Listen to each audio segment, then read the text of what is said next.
తొలి ప్రక్రియ ఇది. ఫస్ట్ టైం తెలుగుదేశం సంస్కరణ ఆరోగ్యంలో ఇది.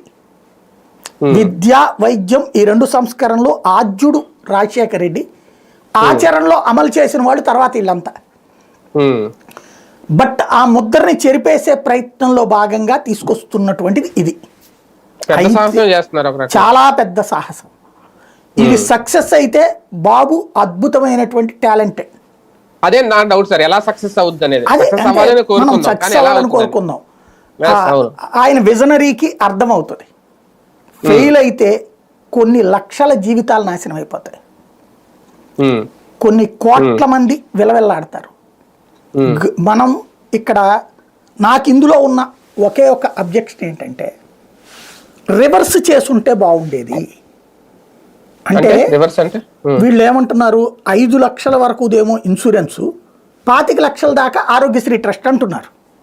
అవును, అలా కాకుండా 5 లక్షల వరకు ప్రభుత్వం పెట్టుకో, అవును, 5 తర్వాత 25 లక్షల దానికి తీసుకెళ్లి ఇన్సూరెన్స్ పెట్టు.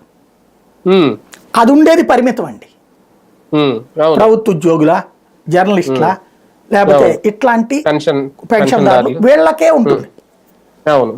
వాళ్ళకి ఇన్సూరెన్స్ కట్టించు, వాళ్ళు పెద్ద ప్రాబ్లం కాదు, అవసరమైతే కట్టుకోగలుగుతారు కొంత. కానీ వీళ్ళు కట్టుకోలేరు. ఇది ఎట్లా